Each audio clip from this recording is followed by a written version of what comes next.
Welcome to H M classes के YouTube channel पे आप सभी का स्वागत है। आज हम बात करने जा रहे हैं RPC assistant professor 2020 college lecture expected interview dates की फॉर ऑल रिमेन सब्जेक्ट्स। जो भी सब्जेक्ट इंटरव्यू के लिए पेंडिंग हैं अभी उनकी डेट्स की बात करने जा रहे हैं। और उसी के साथ आज हम शेयर कर रहे हैं आपसे कॉलेज विभाग द्वारा अन्य विषय में नियुक्ति आदेश जारी किया गया है, उसका हम विस्तार से विश्लेषण करेंगे और उस नियुक्ति आदेश से भी आरक्षित श्रेणी से भी नियुक्ति के अवसर मिल सकते हैं, उसकी भी हम बात करने जा रहे हैं। चलिए हम आगे बढ़ें। आप हमारे चैनल पर नए हैं तो हमारे चैनल को सब्सक्राइब कीजिए, लाइक कीजिए, फ्रेंड्स और रिलेटिव के साथ शेयर कीजिए, बेल आइकन को प्रेस कर दीजिए फॉर ऑल नोटिफिकेशन। सबसे पहले मैं आपको जो इंटरव्यू डेट्स हैं उसकी बात कर लेते हैं और फिर हम कॉलेज विभाग के द्वारा जो नियुक्ति के आदेश जारी किए हैं उसका भी हम विस्तार से विश्लेषण करेंगे। दोनों बातें इसमें हम कवर करने जा रहे हैं। सबसे पहले हम आ जाते हैं आपके जो आरपीसी की जो रिक्रूटमेंट है उस पर हम बात कर लेते हैं। जैसे कि मैं आपको बताना चाहता हूँ कि अभी तक 20 सब्जेक्ट का इंटरव्यू, 20 जो सब्जेक्ट है हिंदी है वो चल रहा है अभी, जो 30 तक उसके इंटरव्यू चलेंगे और उसके बाद 6 से 11 के बीच में आपका एक संस्कृत विषय का शेड्यूल हो चुका है। उसके बाद जो सब्जेक्ट बच रहे हैं वो 10 सब्जेक्ट हैं। जो मुख्य सब्जेक्ट हैं उसकी बात करूँ तो उसमें कॉमर्स के मेन है, ABST है, EFM है, BADM है और आपका एक ज्योग्राफी है। ये बड़े सब्जेक्ट्स हैं, इनमें समय लग सकता है। BADM में कम से कम 10 दिन का समय चाहिए और EFM और BADM में भी कम से कम 6 दिन का समय चाहिए और ज्योग्राफी में कम से कम 5 दिन का समय चाहिए।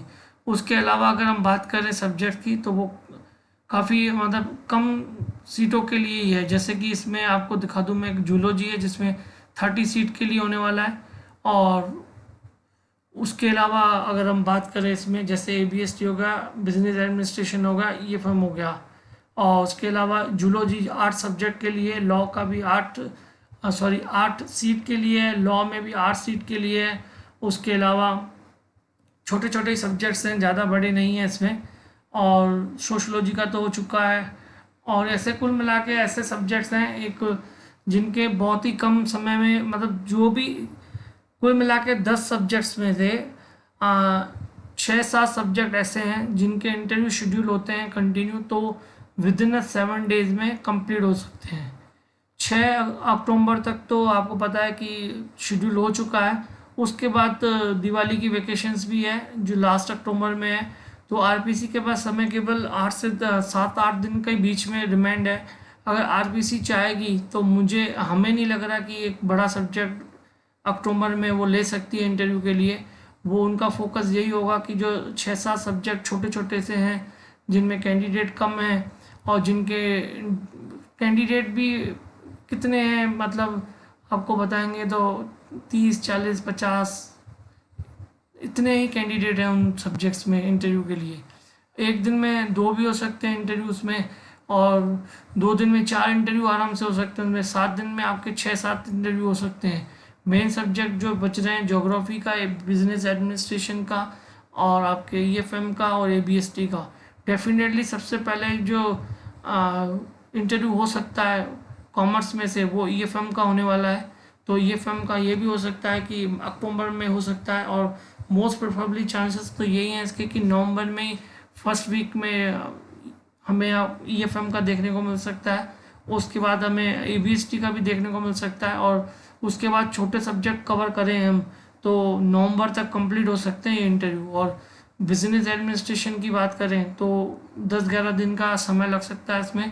तो ये इंटरव्यू आपको दिसंबर के फर्स्ट वीक में भी देखने को मिल सकता है, जो सबसे लास्ट में ही लग रहा है कि वो कंडक्ट किया जाएगा इंटरव्यू। और RS के इंटरव्यू की बात करें तो अब उनका मेन फोकस आरपीसी का यही है कि RS का इंटरव्यू करवाना है और RS का रिजल्ट आने के कम से कम 3 महीने के बाद तो वो इंटरव्यू शेड्यूल होना ही है। तो प्रेशर यही है कि आरपीसी के जो कॉलेज लेक्चर के जो इंटरव्यू हैं वो जल्दी से हो जाए समाप्त, तो उसके बाद वो RS के इंटरव्यू दिसंबर के मिड दिसंबर में स्टार्ट कर सकते हैं और ज़्यादा समय लगा तो हो सकता है लास्ट दिसंबर तक भी हो सकता है।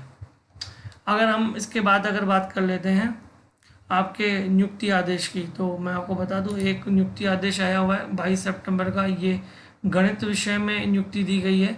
इस गणित विषय में जो नियुक्ति दी गई है उसमें मैं आपको बताना चाहता हूँ कि इनको विश्लेषण करने का केवल एक ही रीज़न है कि कैंडिडेट यही कह रहे हैं कि हम आरक्षित श्रेणी में हैं तो हमारे चांसेस बनते हैं क्या। तो वो मैं आपको बताना चाहता हूँ। जैसे यहाँ पर 4 नंबर और 5 नंबर कैंडिडेट मेरिट के हिसाब से नहीं है, तो 4 नंबर कैंडिडेट को आप चेक करोगे यहाँ पर, तो 4 नंबर कैंडिडेट आपको यहाँ पे आप तो क्लियर है लेकिन फिर भी उनका नियुक्ति नहीं है। लेकिन यहाँ पे 5 नंबर कैंडिडेट है जो प्रोविजनली सेलेक्ट हुए हैं, तो 5 नंबर यहाँ पे नहीं है, तो उस जगह पे हो सकता है कि आने वाले समय में और 4 नंबर पे भी जो आरक्षित वर्ग है उनको चांस मिल सकता है। ये जनरल कैटेगरी का ही होगा। और दूसरी बात इसमें दूसरा भी है, इसमें और भी देख लेते हैं। 4 5 है, फिर 6 7 8 9 10 तक है, फिर 11 12। यहाँ पे 12 नंबर पे भी एक कैंडिडेट नहीं है, तो 12 नंबर कैंडिडेट को भी हम यहाँ पे चेक करेंगे। तो 12 नंबर कैंडिडेट का भी पता करें कि ये प्रोविजनल थे कि उनका कंफर्म था। तो 12 नंबर पे भी आप देखिए प्रोविजनली है।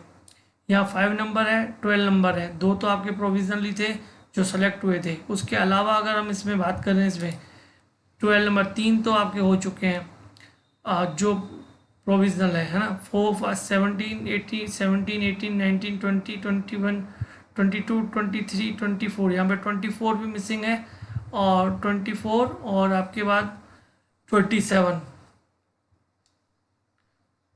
और 24 27 और 31, 3 इसमें और भी कैंडिडेट नहीं है। 24 देखें इसमें क्या स्थिति है इनकी। 24 भी प्रोविजनल है। 27 की स्थिति देख सकते हैं हम यहाँ पे।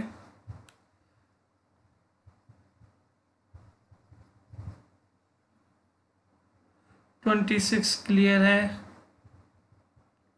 27 भी प्रोविजनल था, और उसके अलावा 31 था एक। यानी आप एक बात इसमें क्लियर ही 33 तक भी प्रोविजनल, 31 भी प्रोविजनल है। आप देखिए इसमें 6-7 कैंडिडेट। ये वीडियो बनाने का यही उद्देश्य है कि जो आरक्षित वर्ग हैं वो निराश ना हों, क्योंकि उनके चांसेस हो सकते हैं ये नियुक्ति अभी जैसे ये 6-7 कैंडिडेट इसमें से नहीं लगे हुए हैं, उनकी पोस्टिंग ऑर्डर नहीं है, प्रोविजनल भी थे। अब फाइनल जब काउंसलिंग हुई थी और वो अपनी एलिजिबिलिटी साबित नहीं कर पाए थे, तो डेफिनेटली ये सारी सीटें जानी है आरक्षित वर्ग में। अगर आरक्षित वर्ग में भी, अगर मैं एक बात बता दूं आपको, आरक्षित वर्ग में भी जिनके भी पी लगे हुए हैं तो उनके ऊपर भी फिर संशय बन जाता है। फिर उनके भी जो नेक्स्ट कैंडिडेट है उसको मौका मिलता है बाकायदे। यहाँ पे जैसे फर्स्ट कैंडिडेट है ना, जो भी रिजर्व कैंडिडेट का जिसका भी ये नंबर है, उसके चांसेस आने वाले समय में 100% लग सकते हैं। हो सकता है आरक्षित वर्ग की अभी काउंसलिंग नहीं करवाओ, क्योंकि अभी बहुत ही प्रेशर है। काफ़ी इंटरव्यू हो चुके हैं जिनकी काउंसलिंग हो चुकी है और काउंसलिंग हो भी रही है, और दिवाली से पहले मैक्सिमम काउंसलिंग करवा के उनको नियुक्ति आदेश जारी कर दिए जाएंगे। और बाकी ये कहने का मतलब है कि ये लोग कहते हैं बड़ी सीट है तो जो आरक्षित वर्ग है उनको मौका नहीं मिलता है, लेकिन जो मैं आपको दिखा रहा हूँ इसके जो नियुक्ति आदेश में, उसमें 6-7 कैंडिडेट्स अभी भी नहीं है जिनके आदेश जारी किए गए हैं, तो आरक्षित वर्ग को मौका मिल सकता है। और इसके अलावा जैसे ही कोई नियुक्ति आदेश और नई अपडेट आएगी तो मैं आपको सूचित कर दूंगा। आप हमारे चैनल पर नए हैं तो ज़रूर सब्सक्राइब कर लीजिए। Keep watching our channel. Thank you for watching our channel.